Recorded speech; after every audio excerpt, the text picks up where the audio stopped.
Mr. Loman?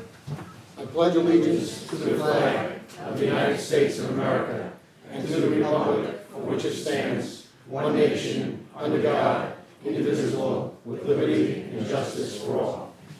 Roll call. Supervisor Wareheim. Here. Councilman McCarthy. Here. Councilwoman Nord.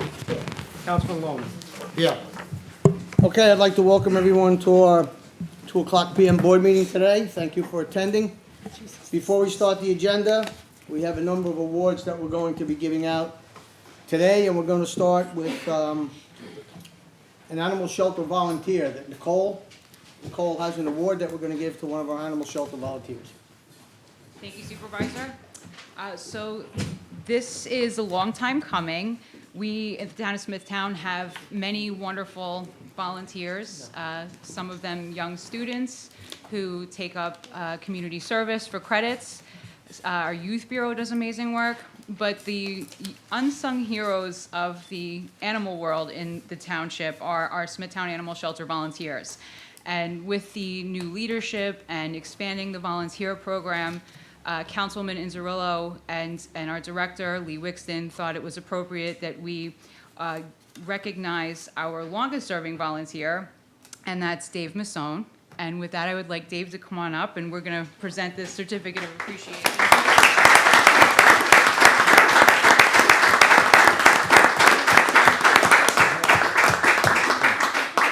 I'll take a picture for you. You want me to come up here? Stand up real quick. Nice job. Got everybody? We can. One, two. One for mom? Mine is, yeah. Okay. Good?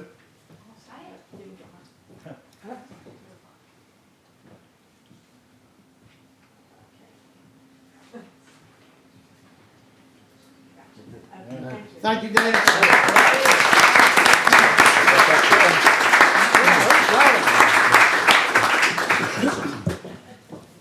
Thank you very much. Also, we have some personnel from our Public Safety Department and our Nessacog Police Department. And for some extraordinary service to our community, I'd like to turn it over to Councilman Loman, who will read what this incident was all about.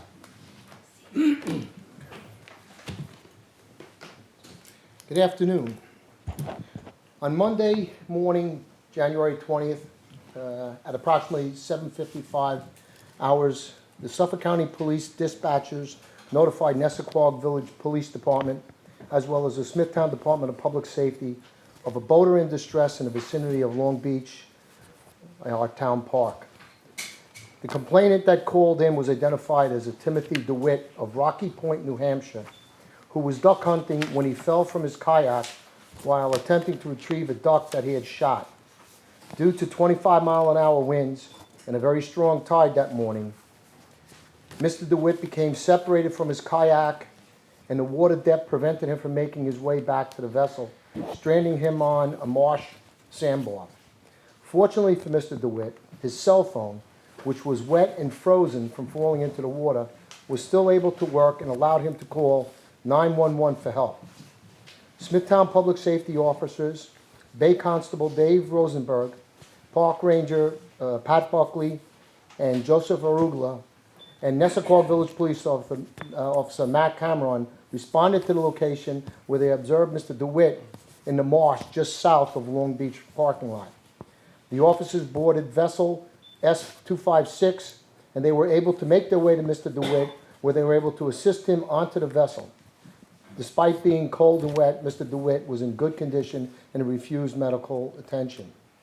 I believe we can all agree that the collaboration between the Suffolk County Police Department's 911 dispatchers, the Nessacog Village Police, and the Smithtown Department of Public Safety officers and constables worked to precision, which resulted in a life being saved. On behalf of Supervisor Wareheim and the town board, we would like to acknowledge and congratulate each of these officers for their quick actions and bravery on Monday, January 20th, of this year. Gentlemen?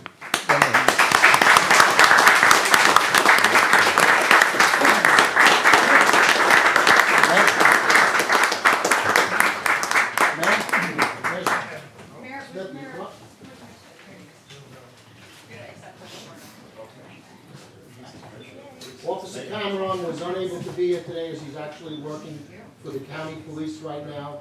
And Officer Park Ranger Pat Buckley is unable to be here. He's currently in training with the Suffolk County Police Academy field training. So on behalf of that, I'd like to present David, Joseph, and Mayor, if you would be so kind as to pass it on. We appreciate it. Thank you very much. Congratulations, gentlemen.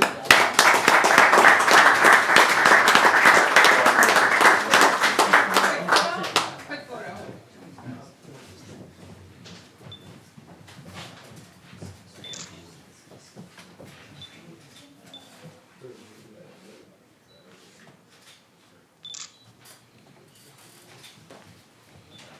Thank you very much. Guys, thank you very much.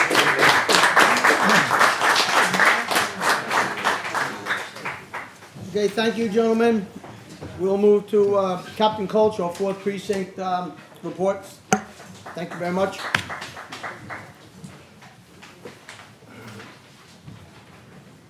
Hello, my name is Karen Kelch. I'm the captain at the 4th Precinct in Suffolk County. I'm here to discuss different things that have happened in the precinct. I don't know if anybody knows, this morning, the McDonald's over on Motor Parkway and Comac Road in Comac, there was a robbery there. We had a subject go in with a gun, and he demanded the money from the cashier, and he got $300. He got away. We weren't able to locate the car that he had waiting for him as a getaway car. We also had on Knolltop Drive in Nesconset, a burglary of the home there. There was a Pride glass sliding door. So if you have glass sliding doors, you can put the pole in it, or one of those things that goes through it so that they can't lift the glass sliding door to gain entry into your home. They also had a burglary at the Atlantic Cement in Union Avenue in Lake Ronkonkoma. They stole 900 feet of ground wire, the copper. Costco had a burglary. It was considered a burglary because the person had already stolen from Costco. And when you steal from a store, we do trespass affidavits from the manager saying that they're not allowed back in the store, and if they do enter the store, it's considered a trespass. So once they enter the store and they steal again, they're entering and remaining unlawfully, they're trespass, plus the fact that they're stealing, so it's considered a burglary. So they have the burglary at the Costco. Tropical Smoothie on Wheeler Road in Hop Hog. They had a glass door, side glass door broken, and they had stolen the cash register from there. We had a robbery, Jake's 58. That's someplace that people are targeting. There's a lot of crime going on, Jake's 58, where people are waiting for the people to leave that have won. So if you see somebody following you, watching where you're going, notice if somebody's behind you. We had a woman, two black males stole $174 from her at gunpoint. We also had an elderly male collect his winnings, and as he left, he was robbed by a guy. And then his wife came afterwards, and they left. The security who had seen what had happened and knew the guy was following him saw him a couple days later, recognized he was wearing the same sneakers, the same kind of clothing. He ID'd him, and we ended up arresting the guy that had robbed the older man of his winnings. Yeah, so that was good. Another thing we get is swatting calls. Swatting calls are falsely reports. A lot of them are shots fired or kidnapping, things like that. It's a lot with the gaming and the online.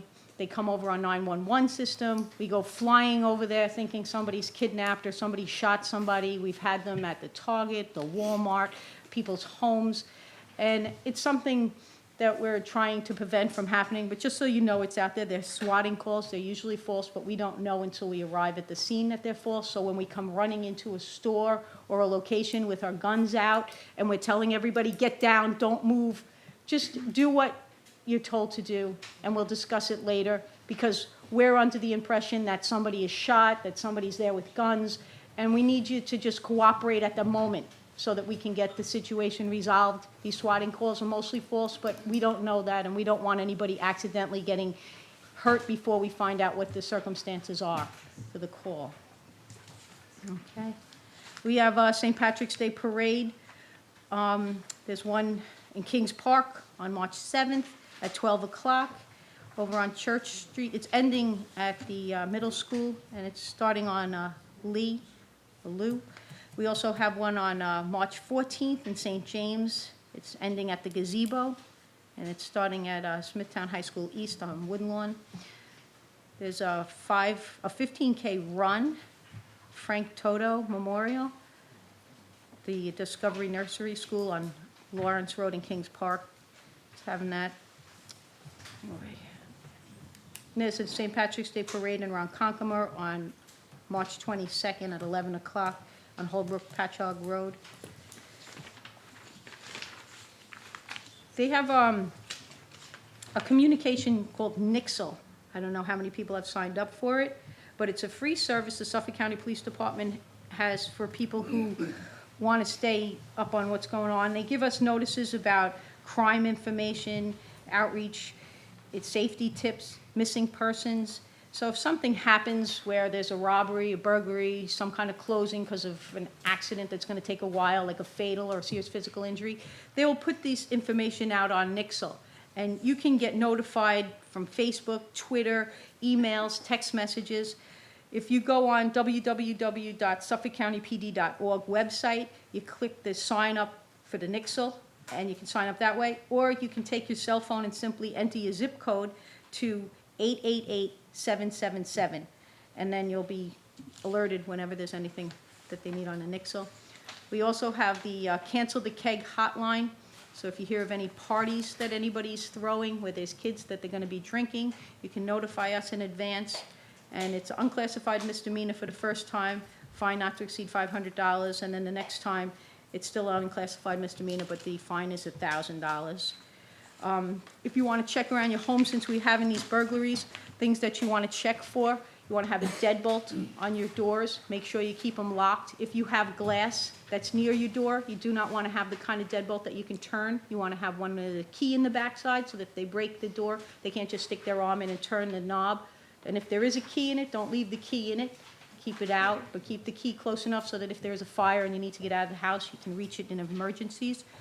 You don't want to leave extra keys laying around outside. Somebody could be watching you when you're leaving and they see you hiding the key, and then they can take the key. You just be aware of different things. If your door jambs aren't that strong, you want to use 3-inch screws and put the plate on it so that they can't just kick your door in. Make sure you've changed your locks. If you've given your key to somebody that now could be making copies and giving it out that you're not getting along with, if you lost a key, if your keys have been lost with your identification, you change your locks. Don't leave ladders, chairs laying around your house. Somebody can take the ladder, put it up to a second-story window and go in the window. And most people don't lock all their windows, especially second floor or bathrooms. So make sure you're keeping all your locks, all your windows locked. Just, things you could do. If you have neighbors that are nice and you get along with them, ask them to keep an eye on your house, especially if you're going away on a vacation, you're going to be away, just let them know, keep an eye on it. Make sure that, everything is okay. If there's limbs around your house or bushes, you want to cut them down so that people can't be hidden inside. And, motion sensors are good. If you leave a light on all the time, that's not that good. But if it's a motion sensor where it comes on, or the Nixle phone, the Ring phone is excellent, because that Ring phone, it tells you wherever you are that somebody's near your house. It alerts, and it also gives us video that we can download and use if there is a crime that does occur. So that's always a good thing.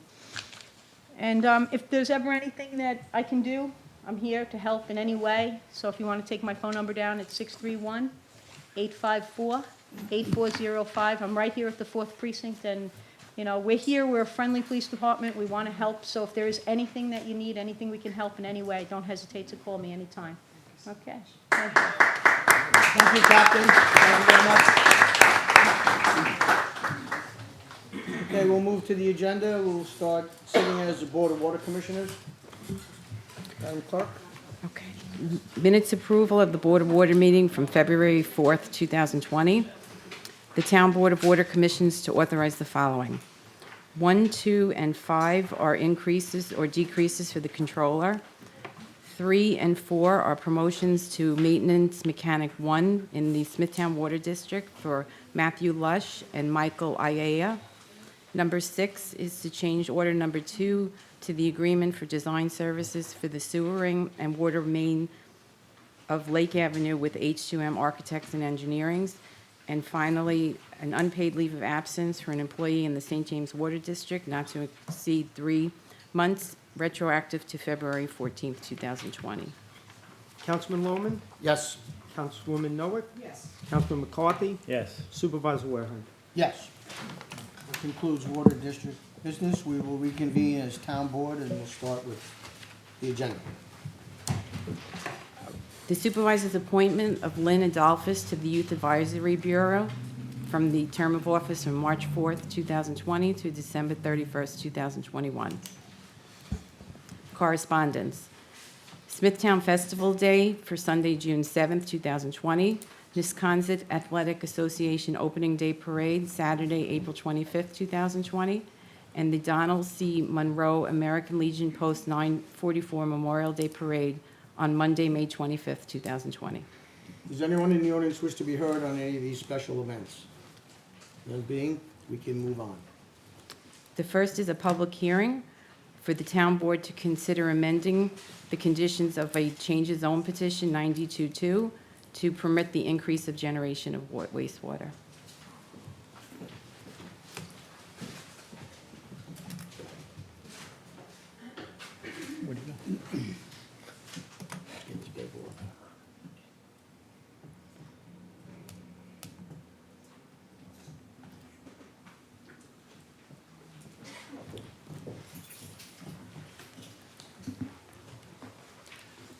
Good afternoon, Supervisor, members of the Town Board. David Barnes, Director of Environmental Protection, Town of Smithtown. This public hearing is for the Town Board on its own motion to consider amending previous conditions to permit a temporary increase in the generation of wastewater for 48 months. This will facilitate the property owner to progress 2 applications. The first being to demolish a vacant 250-seat restaurant on the site, and the second for the conversion of a vacant Target retail store to a health club. While the property owner constructs a connection to the Suffolk County Sewer District, number 18. This connection will result in all wastewater from the 47-acre site, that's the outlined area in yellow on the map, will then be connected to Sewer District number 18, eliminating all groundwater sewage discharge within that area. That'll provide further protection of the groundwater. This town board hearing will not impact the number or size of buildings that can be permitted on the site, just related to the temporary increase of wastewater. Does the board have any questions? Board have any questions? I believe the applicant on this is already working with the county on completing that sewer capacity in there, correct? Yes, the property owner is already working with the county, has submitted fully engineered plans for the piping and everything to be connected to the sewer district. Okay, any other questions? Anyone in the audience wish to be heard on this public hearing? No one? Thank you, Mr. Barnes. You're welcome. I move to close. Second. Supervisor Wareheim. Yes. Councilman McCarthy, Yes. Councilwoman Noah. Yes. Councilman Lohman. Yes. The second public hearing is to amend the town code to add chapter 206 entitled Massage Establishments. Good afternoon, Supervisor, members of the Town Board. I'm Janice Hanson, Assistant Town Attorney. The purpose of this public hearing is to consider the adoption of a new chapter of the Town Code regulating massage businesses within the town. As you know, a public hearing was held last year regarding an earlier version of this proposed chapter. After that hearing, some professionals in the community raised concerns about some of the provisions, and members of the Town Board and attorneys from my office have since met with a number of those individuals or had other forms of communication, and we've revised the language of the code to address a lot of those concerns. So the hearing today is on the revised version of the proposed chapter. The purpose of requiring these businesses to be licensed is to give the town the ability to address public health and safety concerns and for the protection of our residents. To be clear, the proposed chapter deals with licensing the businesses only. It does not have anything to do with licensing of massage professionals. That is a completely separate matter that is handled by the state. What the code does regulate is the location, standards, and conditions of the businesses that are operating within the town.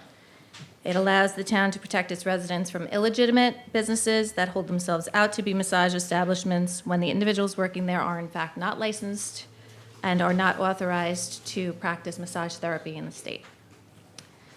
The proposed chapter requires that you obtain a license from the town clerk in order to operate a massage therapy business in town. The fee for obtaining a license to operate a massage business would be $250, and the annual renewal fee would be $100. The code delineates the application requirements, which include the business's organizational information, ownership information, proof that the individuals that will be performing massage therapy are in fact licensed pursuant to New York State education law to do so, and proof of general liability insurance, as well as references and history of criminal convictions and/or license revocations, if any. Additionally, the code requires that massage businesses be located at least 1,000 feet from each other. Business hours are to be limited to between 8 a.m. and 10 p.m. Outdoor activity is restricted to activities performed in full view of the public where patrons are fully clothed at all times.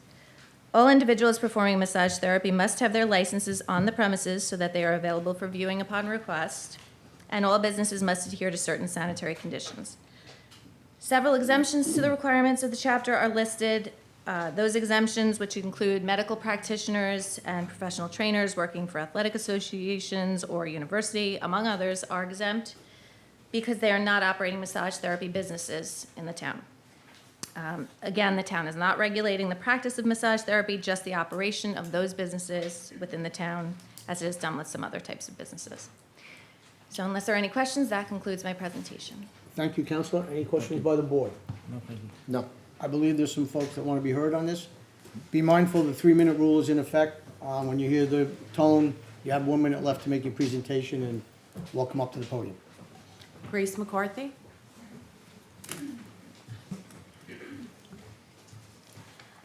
Hi, my name is Grace McCarthy. I am a New York State licensed massage therapist. Since 2001, I've owned the Art of Massage located in West Hampton Beach. Licensed facilities like mine must uphold New York State fees, regulations, malpractice, liability insurance, workers' compensation, 36 hours of continuing education, and every 3 years uphold our massage licenses.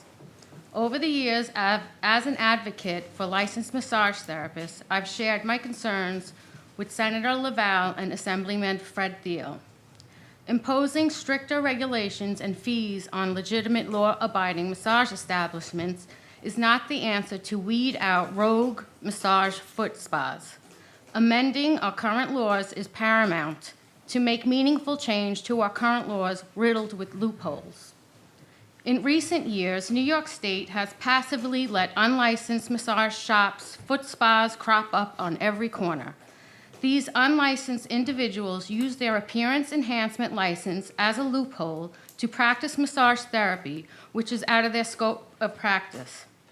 A license to do appearance enhancement, we're talking about facials, hair cutting, nails, and pedicures, does not make you qualified to do massage or reflexology. I've witnessed tampered consultology licenses that these lawbreakers try to pass off as legitimate. I've seen unlicensed therapists go to one customer to another without even washing their hands. It's a disgrace to our profession and a public health issue. It's a Class E felony to practice massage therapy and up to a $10,000 fine. Section 7802 of Title of the 8th of the Education Law, governed by the New York State Department of Education. Our elected officials cannot and should not stand idle while unscrupulous lawbreakers both endanger the health of our citizens and careers of honest Americans. Massage therapy is one of the 50 professions governed by New York State Department of Education, and it is their responsibility to uphold and enforce the laws pertaining to massage and reflexology. And it is also the responsibility of the Department of State to uphold and enforce the laws for appearance enhancement licensees. Failure to do so leaves New York State vulnerable to legal action from massage patients, whose safety has been compromised by this criminal activity, and from licensed massage therapists whose businesses have been injured due to governmental apathy. My conclusion is that both massage industry and the appearance enhancement industry desperately need improved legislation to fix the current loopholes, more investigators, harsher penalties, and diligent enforcement. I urge you to do everything in your power to protect my Ma'am. fellow LMTs. Thank you very much. Happy Pomicel.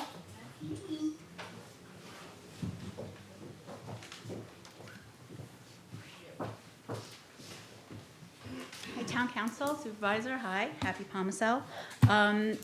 From what I read from this bill, the two things that the attorney said, saying that she's not regulating the massage therapists themselves, the way that it's worded in here states that we have to, as businesses, which I'm totally fine with the business fee that you're enforcing on us, I get that. As a business person, I get that you want to register the business, but us registering our licensed therapists, we're professionals, we don't need to register it with the town. We have the state already governing us. No one else other than the state can govern us. And also with the wording that you have in this bill, from Article 155, from the education law, states that Section 7804 and 7805, we're considered through the state healthcare professionals, so we're exempt automatically from your bill. The state says it from the 70s. There's been, this New York State Attorney General says we're healthcare providers and healthcare professionals. So we're really just automatically exempt from your bill. So once you can show that we're licensed professionals, we don't really have to worry about this bill anymore. You still have the right. You can register our business. Once you see that we have the permit on our wall, you really have no other right to enter our business and enforce any other laws. We, of course, as a business, will keep all the references and all the recommendations that you want on our licensed therapist in our establishment. I have no problem with that.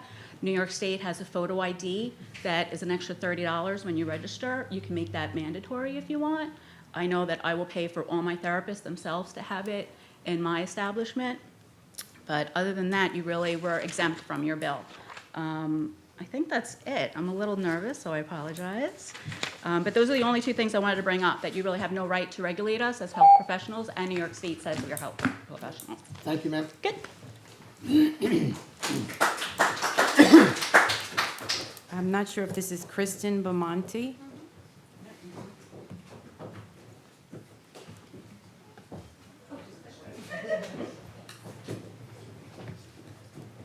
Hi, I'm Kristen Bamonte. I own Path of Wellness in Kings Park. I was here last year. I was not part of the discussions last year. I just want to state again, the law is very clear. The AMTA wrote you a letter that you should have on file, and we will also give it to you again today. We fall under a Title VIII profession, and we should not be regulated by towns. It actually preempts towns from regulating us. There's another law that massage without license is a Class E felony. Prostitution is just a misdemeanor. You have multiple laws that can help you. We would like to help you enforce those laws that are already existing. And we have still some good ideas. There is a similar law in Babylon that was passed in 2016, a bill that you wanted to pass with a $2,000 fee, and it has not worked. Actually, what happened in Babylon, these foot spas and illegal massage parlors are still open, but for some reason, they have obtained a town license because the town was not able to distinguish a real license between a real licensed massage therapist and a fake license. So these foot massage parlors now have the town license. They might pay the $2,000 fee. They still have a town license, but it's very harmful, actually, to our profession. So this has further harmed our profession. It's a public health threat. Thank you very much. Thank you. Victoria Perez.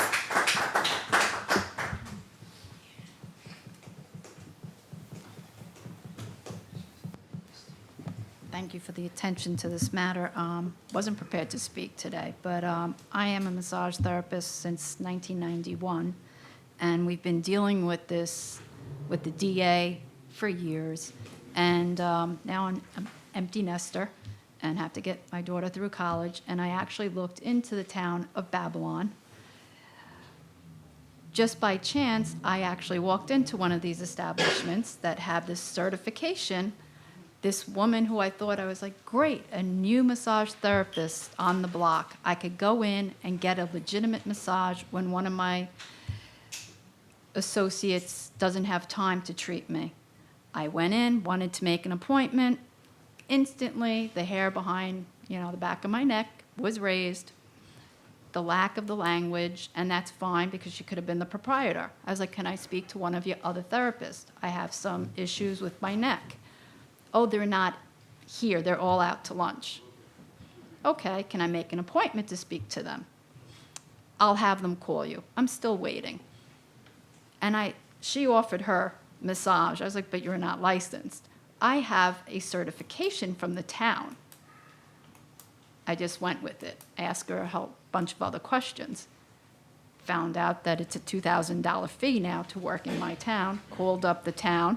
Was told by the employee, Gail, and a few other people that picked up the phone, that if I wanted to work in my town, I should go work for a doctor. I've been treating for 30 years. I have a sliding fee scale. I would need to probably treat 75 patients, which would take me 2 months to come up with that $2,000 fee. I wanted to work close to home. My $19,000 taxes, I think, should leave slavery out of my town, not my $2,000 because I want to practice. So please give this the right consideration. It is a problem on Long Island, and it doesn't just include massage therapy. I'm not a prostitute. Thank you very much. Okay, there are no more speakers, so I'll move to close. Second. I forgot to hand you some letters You can hand it in to the clerk. at the end. Yes. Okay, so Supervisor Wareheim, Yes. Councilman McCarthy, Yes. Councilwoman Noah, Yes. Councilman Lohman. Yes. Advertise for public hearings. Authorize the town clerk to advertise for a public hearing for Tuesday, April 7th at 2 p.m. to consider proposed amendments to Chapter 164 of the Town Code entitled Fire Prevention. Councilman Lohman, Yes. Councilwoman Noah, Yes. Councilman McCarthy, Yes. Supervisor Wareham. Yes. Consent agenda numbers 1 to 24 and consent agenda resolutions 1 and 2. Okay, is there anyone on the town board that wishes to remove anything from the consent agenda? No, thank you. None? No. Okay, we call the roll. Councilman Lohman, Yes. Councilwoman Noah, Yes. Councilman McCarthy, Yes. Supervisor Wareham. Yes. Resolutions. The town board to issue a CEQA negative declaration for the application for site plan approval for Gasbin Storage on the south side of Middle Country Road, west of Southern Boulevard, St. James, for the reasons as stated in a memo from the Environmental Protection Director dated February 14th, 2020. Councilman Lohman, Yes. Councilwoman Noah, Yes. Councilman McCarthy, Yes. Supervisor Wareham. Yes. Authorize the town clerk to advertise for the following bids: 2021 Fuel and Fleet Management System, 2023 Arts and Supplies, 2024 Sporting Goods, 2022 Polyethylene Bags, 2020 Residential Solid Waste Collection and Disposal for areas 11 and 12, and 2019 Residential Solid Waste Collection and Disposal areas 1 through 10. Councilman Lohman, Yes. Councilwoman Noah, Yes. Councilman McCarthy, Yes. Supervisor Wareham. Yes. Authorize the town clerk to advertise for a request for proposal for RFP 20001 for Cordwood Path and Cordwood Park Storm Management feasibility study. Councilman Lohman, Yes. Councilwoman Noah, Yes. Councilman McCarthy, Yes. Supervisor Wareham. Yes. The town board to award the following bids and to authorize the purchase of associated goods and service. Bid 20003, Portland cement powder to Elm Transit Mix, and bid 20009 for bearings, sprockets, chains to Locale Equipment Incorporated, Applied Industrial Technologies, Eastern Bearings and Bearing Distributions. Councilman Lohman, Yes. Councilwoman Noack, Yes. Councilman McCarthy, yes, Supervisor Wareham. Yes. The town board to approve the following. The town board to declare certain property located at 58 Astor Court in Comac in violation of Chapter 221 and 322 of the Code of Smithtown, and further determines that since the reputed owner has failed to remediate said violations after 72 hours' notice, the town board hereby demands that the property owner remove all violations thereat pursuant to the attached notice. Home rule request to authorize the increase of highway purchases from 8,000 to 800,000 to 1.2 million. Number 3, home rule request issuance to extend the boundaries of the St. James Fire District to include the village of the Head of the Harbor. Maureen Fiorella, Director of School-Age Childcare, and staff to attend a Long Island School-Age Childcare Conference. Amendment to the agreement with the Civil Service Employees Association regarding the wage and salary plan to change the pay rate of Community Relations Assistant, effective March 9th. The Conservation Board to utilize the services of Alliance Reporting Services on an as-needed basis to produce verbatim transcripts of the Conservation Board meetings at a fee not to exceed $2,000 for the year 2020. Department of Environment and Waterways to prepare and file an application with the New York State Department of Conservation for grant funding from the Household Hazardous Waste State Assistance Program, and to authorize the supervisor to sign a contract on a form approved by the town attorney. Number 8, ratification of execution by the town supervisor of a stipulation of settlement in lieu of Section 75 proceeding against employee 004036 of the Public Safety Department. The Highway Department to purchase 3 6-wheel trucks from Long Island Freightliner. The Highway Department to purchase a wheel loader from H.O. Penn Machinery Company. The town to lease 14 copiers through Kaisera Document Solutions and authorize the supervisor to sign an agreement on a form approved by the town attorney. Number 12, Highway Department rental of a bulldozer. 13, extension of bid 18093 for asphalt with the Asphalt Supply Company of Long Island and Lindell Brookhaven Corporation. Extension of agreement with RTP Environmental Associates to provide professional services to DEW for air analysis and reporting at the landfills.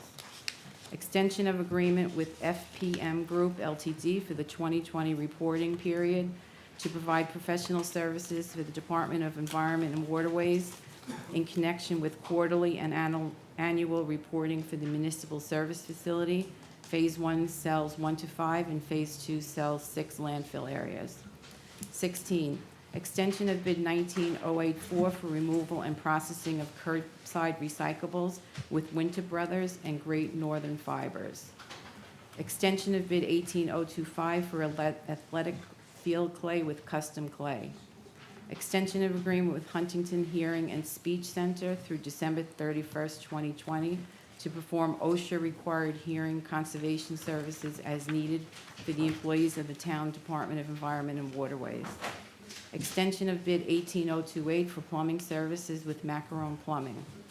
Extension of agreement with Mine Safety Sales for servicing methane detection system equipment at various town facilities through December 31st, 2020. Number 21, accept the donation of vacant real property presently owned by the estate of Antonio Lavalgio at the east side of Birch Road, north of Woodland Road in Kings Park, and to authorize the town supervisor to execute any documents necessary to effect the transfer. Supervisor appointment of Lynn Adolphus to the Youth Advisory Board. Number 23, appointment of Thomas Lohman, William White, Matt Jakubowski, Deanna Verrecchio, and Chris Nunstead, or their designee to the Town of Smithtown Vacant and Abandoned Property Task Force for a term of 1 year. 24, parks to dispose of outdated equipment. And 25, the town board to approve adoption of a permit application for beach access with a fee of $5,000. Councilman Lohman, Yes. Councilwoman Noack, Yes. Councilman McCarthy, yes, Supervisor Wareham. Yes. Authorize the supervisor to execute the following on a form approved by town attorney. Application and grant agreement for funds to the New York State Department of Transportation for financial assistance to the town for the acquisition of buses for the Senior Citizen Center. Amendment to the agreement with civil service employees regarding the wage and salary plan to add the title of Radio Dispatcher 2, grade 16, effective March 3rd. Amendment to the April 18, 2018 agreement with H2M Architects and Engineers to replace Exhibit A with an updated Exhibit A, as well as extend the term of the agreement to April 18, 2022. Amendment to the municipal corporation agreement for residential solid waste collection and disposal between the town of Smithtown and the village of Head of the Harbor to reflect the said agreement shall be in effect through December 31st, 2027. Amendment to the agreement with Katie Donigans to operate and maintain the concession facilities at Long Short and Schubert's Beach and extend said agreement for an additional term from May 15, 2020 through October 15, 2020. Intermunicipal agreement with the town of Brookhaven for the exception of street sweepings. Agreement with Pitney Bowes for pre-sort extra program. Specialized service agreement with 0 Point Energy Training Center and the Recreation Department for yoga, tai chi classes and art classes from April 1st, 2020 through March 31st, 2021. Number 9, specialized service agreement with the Brick Studio RP Inc. and the Recreation Department regarding various ceramic programs for a period of 1 year from the date of execution for a fee of $250 per participant per session. Agreement with Suffolk County Youth Bureau for single disbursement in the amount of $17,790 for operating expenses January 1st, 2020 through December 31st, 2020. Councilman Lohman, Yes. Councilwoman Noack, Yes. Councilman McCarthy, Yes. Supervisor Wareham. Yes. The town board to approve settlements in the following matters per the recommendation of the town attorney. Cohout in the amount of $386.20, Allstate Insurance Company on behalf of Midio for $4,376.64. New York Schools Insurance Reciprocal for $2,909.15. Hannigan for $1,000. Allstate Insurance Company on behalf of Barbara Governor for $7,191.81. And Jepson for $172.35. Councilman Lohman, Yes. Councilwoman Noack, Yes. Councilman McCarthy, Yes. Supervisor Wareham. Yes. Personnel matters, number 1 to 4, as per the printed agenda. Councilman Lohman, Yes. Councilwoman Noack, Yes. Councilman McCarthy, Yes. Supervisor Wareham. Yes. Okay, that concludes our agenda for this afternoon. We're going to move to the public speaking portion. I know there's some folks here that want to be heard today, so before we start, public participation is subject to the rules of decorum that is listed on your speaker card. That is Town Code Section 76.7. Public portion is for town-related matters only. Any unsubstantiated, unverified, or material false information will be interrupted. The 3-minute rule will be strictly enforced on a per-person basis. When the tone sounds, you have 1 minute to conclude. Please give us your name and address to the clerk, and please address the town board. Anthony Coots.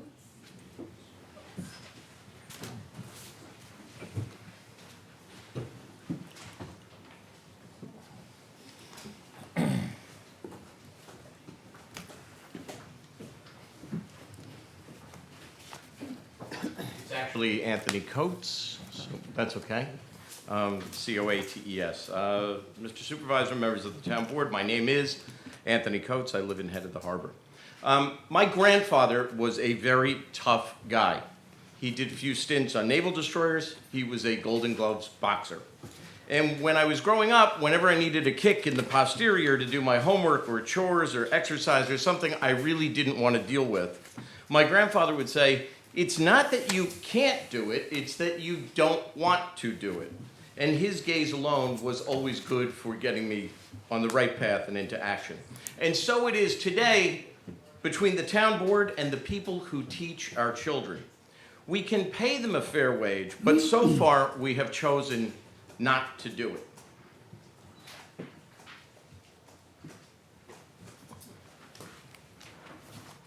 When we create a town budget, We're essentially sitting at the kitchen table as a town. We're stating who we are and we're stating what our priorities are. And in setting our priorities, I can think of no better preeminence than to start with the education of our children.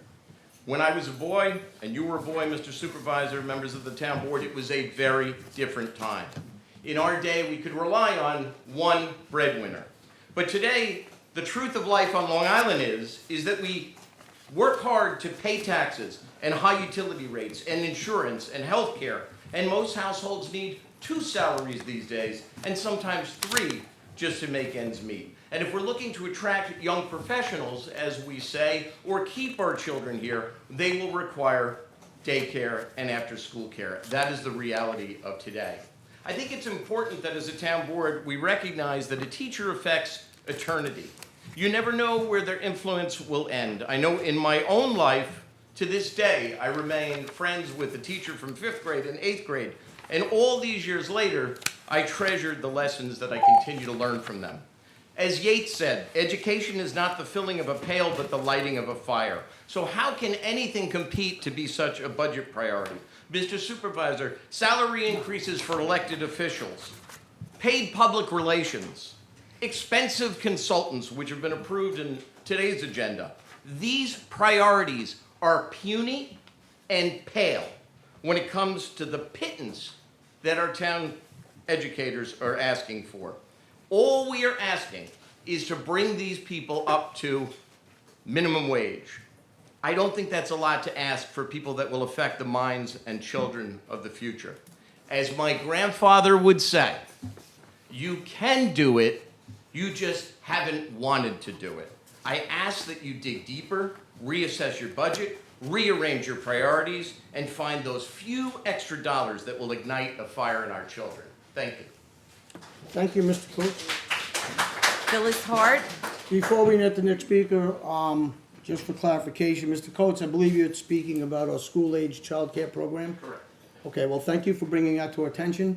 But what you should know is that Ms. Fiorello, who's the director of that department, came before this board for the first time on January 17th of this year with proposals to increase the salaries. That is presently being looked at by our comptroller, and a decision will be made by the town board. That's great. Thank you. Phyllis Hart.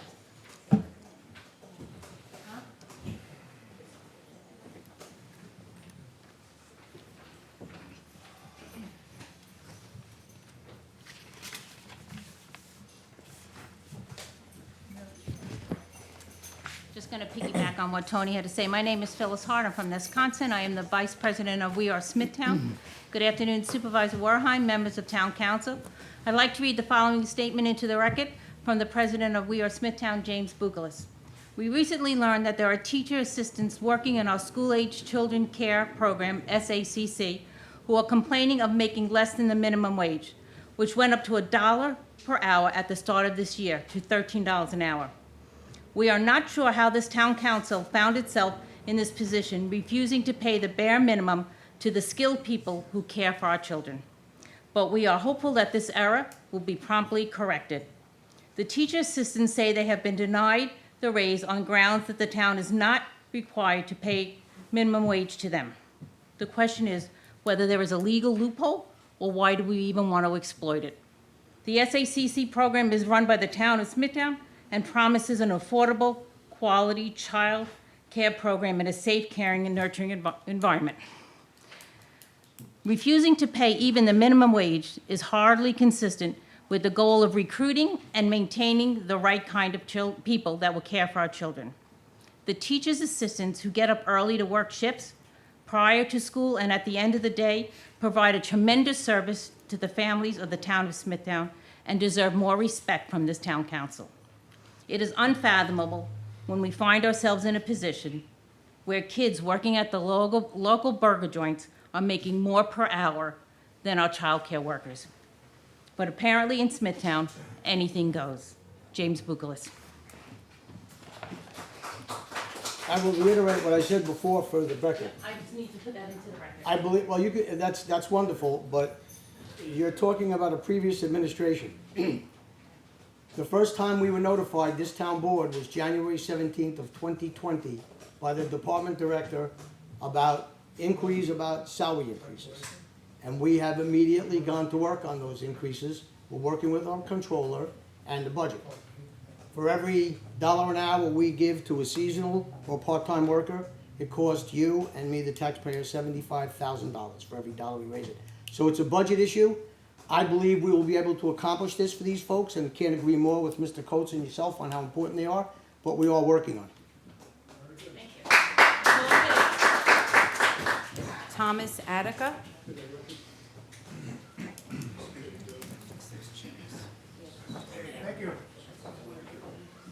Thomas, ATECA? ATEL. Oh, yeah.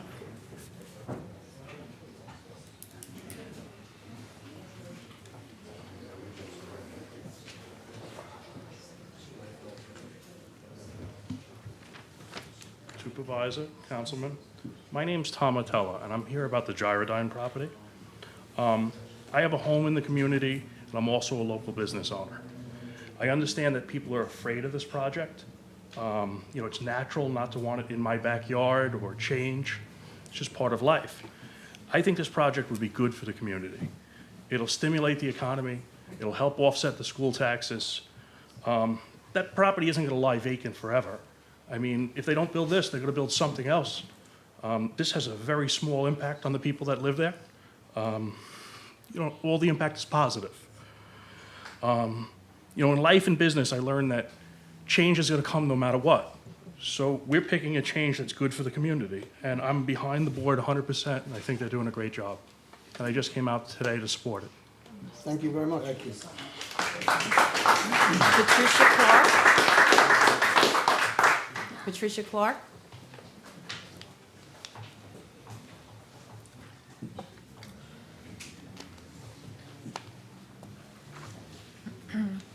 Good afternoon, Supervisor Wareheim and members of the town board. My name is Patricia Clark. I have been a resident of St. James for 25 years, and I'm currently the secretary of Celebrate St. James, a community organization in St. James working to celebrate our rich history and bring the cultural arts to our town. I am here today representing Natalie Weinstein, the president of Celebrate St. James, who could not be here today. So we have a question.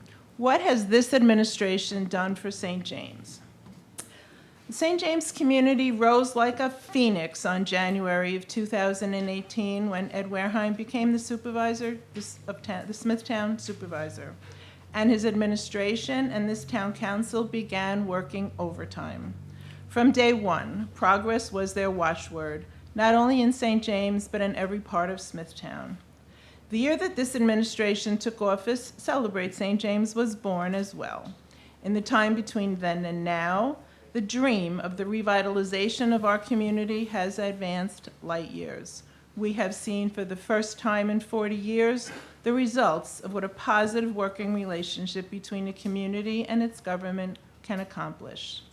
For St. James, this has meant newly constructed roads and crosswalks from Patrick's Way to Jericho Turnpike on Lake Avenue, $8 million in place for streetscaping, a sewer line, $3.9 million of which for a dry sewer line was courtesy of Senator Flanagan, water mains, wayfinding signage, beautification and street trees, and so on. The construction will continue this spring. A general store makeover with new crosswalks, roads and sidewalks with a safe pedestrian crosswalk from Deep Wells to the general store. An historic and cultural arts district designated for Lake Avenue, and, coming soon, Celebrate St. James Park and municipal parking lot, as well as planned off-street parking. We have actually gone from a dream to a reality. There are new stores opening on Lake Avenue and inquiries every day about the vacant ones. The pride that we have always had in our community is enhanced by the promise of progress being realized. We see actual results of what good government means. It means being able to speak to our town hall about our wants and needs, knowing they are actually listening. It means an administration that doesn't punch a time clock, but puts in the hours it often takes to get things done. It means leaders who cross party lines to collaborate with other like-minded public servants, even if it's not always popular. Our Smithtown family is so fortunate to have all of you representing us understanding and helping us to achieve what each and every part of Smithtown deserves: a vibrant economy, positive growth, an appreciation and celebration of our history, value for our homes and businesses, and most importantly, a future we can proudly pass on to future generations. Thank you for all you do. Joanne Galetta Hahn.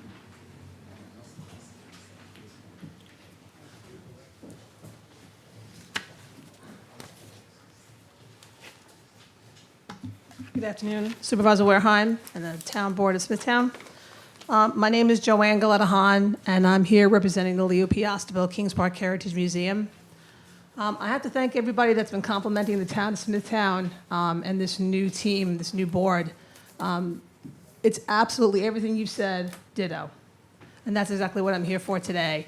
The Leo P. Ostable Kings Park Heritage Museum has been working very hard for these past 2 years to bring forward the incredible history of the town of Kings Park, the hamlet of Kings Park, as well as San Remo and Smithtown side of Fort Salonga. Without the cooperation and the team effort of the town of Smithtown to be able to work alongside with the museum, we would not have accomplished a grant, 7 grants of $1,100 each from the William G. Pomeroy Foundation for historic roadside markers. That's cooperation that I think we never had before in the town of Smithtown, and so I just wanted to say thank you not only from the Kings Park Heritage Museum, but from myself as well. It's been a pleasure to work alongside of each and every one of you. You have made our job and our focus for bringing forward the history of our hamlets very easy, and incredible cooperation between all the departments as well. And so thank you very much for being the team that you are. We are very proud to work alongside of you, and we're very proud of each and every one of you. Thank you. Thank you. Barbara Franco.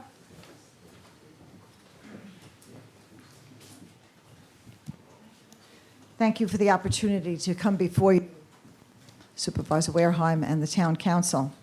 My name is Barbara Franco. I'm the Executive Director at the Smithtown Chamber of Commerce. The Smithtown Chamber is a business organization, and we have been on Main Street for the past 32 years. I have been the Executive Director at the Chamber for the past 14 years. I cannot speak for the whole town of Smithtown, but we do represent 325 Chamber members who are professional business leaders, representatives, merchants on Main Street, commercial building owners, wholesalers, service businesses, manufacturers, financial institutions, medical centers, and physician officers in our township. We have a young professionals organization in our organization, too, to help them launch and embark on their careers.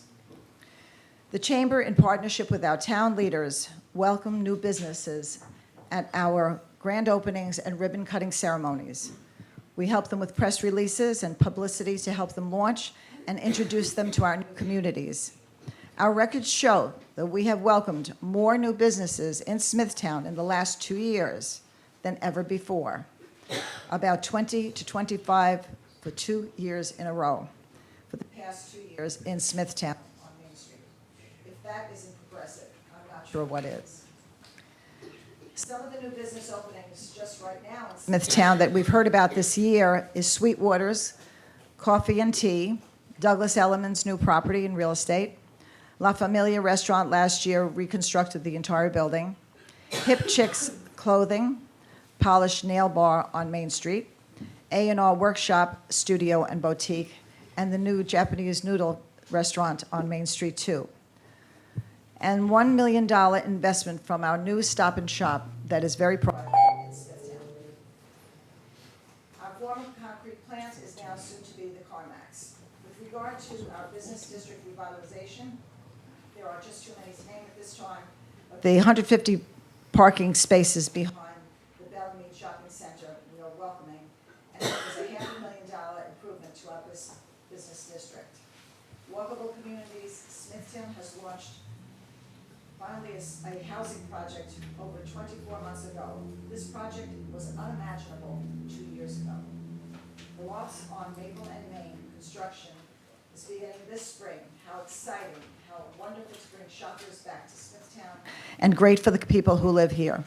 The Lofts on Main will have new shops, 9,800 square feet of retail and 71 units. Other housing projects are in condos in Smithtown, in Comac, and Memory Center will open in the fall.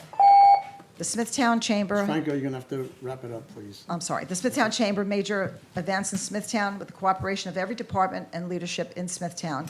Hosts Festival Day in Smithtown the first week in June.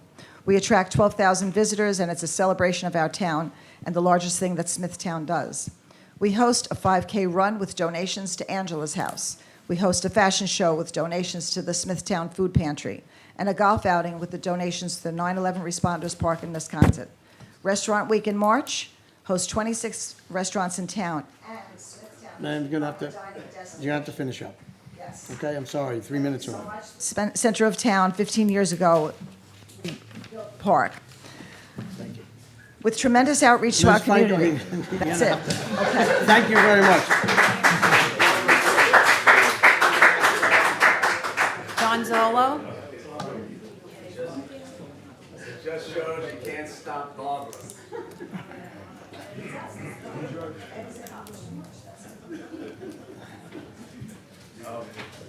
Good afternoon, Mr. Supervisor, members of the board. My name is John Zolo, 169 Hickory Lane, Smithtown, New York. I wasn't really planning on coming here today, and I come to you, you're all my friends, and I've known you for many years. But what happened is, as I opened a newspaper today, I saw this Newsday article about protesters call for study of gyrodyne.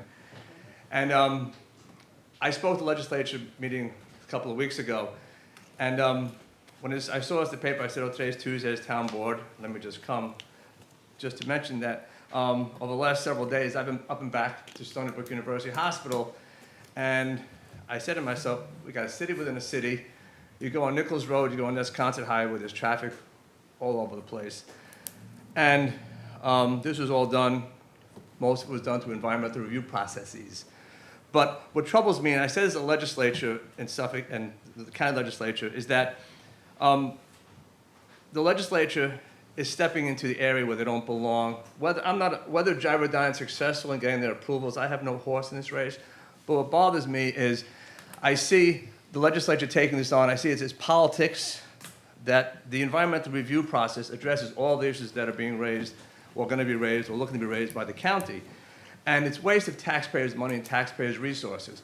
And the article talks about it won't delay the process. It might not delay the process, but there's a group, I think the name of the group is We Are Smithtown, and it's my understanding that most of the people in the We Are Smithtown don't even live in Smithtown. So we have that group pushing Brookhaven legislators to spend taxpayers' money to do a study on something that the applicant is required to do by law in his public comment period, and all these things, traffic,